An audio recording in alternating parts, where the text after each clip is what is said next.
En quoi l'activité physique permet à l'enfant de grandir? Évidemment à son rythme et du côté de l'activité physique, on peut élargir toute activité corporelle et physique depuis des éléments corporels, je dirais assez précoces, du psychomoteur, du jeu du corps et des expériences, jusqu'à une activité physique beaucoup plus structurée, beaucoup plus socialisée, je dirais en tant qu'activité sportive, par exemple.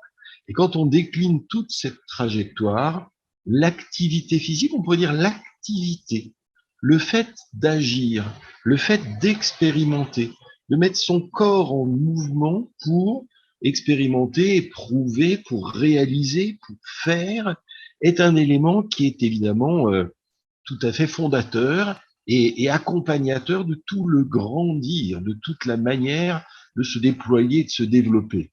Alors, ça commence peut-être par une considération de l'acte. L'acte moteur est un point intéressant. D'ailleurs, je peux dire en tant que psychanalyste que les psychanalystes ont très longtemps montré que l'acte était quelque chose qui déchargeait, mais qui évitait la pensée. Presque on agirait pour essayer d'éviter de penser. C'est pas tout à fait faux.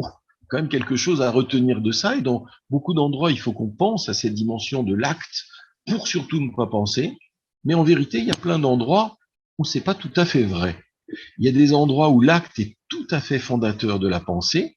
C'est le jeu des enfants par son corps, par le jeu, par la mise en acte de son corps, l'enfant s'approprie son corps, s'approprie le monde, les objets, gère la distance aux autres, mais réalise une espèce d'autonomisation, s'approprie les choses et peut-être s'aide à grandir, mieux s'aide à penser. C'est en jouant, en éprouvant, en actant, en passant par l'acte que dans le jeu, l'enfant pense, symbolise. Donc vraiment, même de manière très précoce, l'acte, l'activité, l'activité physique et corporelle ont beaucoup de vertus.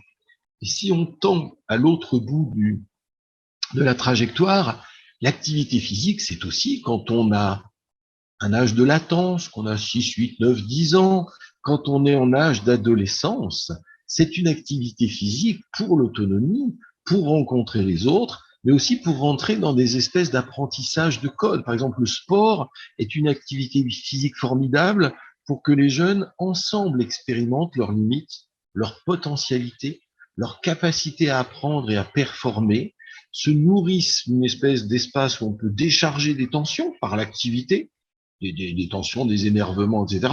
Mais on peut recharger, on le dit moins souvent, de manière narcissique. On se donne du plaisir, on a plaisir à faire fonctionner son corps et on recharge de manière libidinale et narcissique ses éprouvés. Et donc l'activité physique organise aussi, bien sûr, le lien social, le rapport aux autres, la confrontation.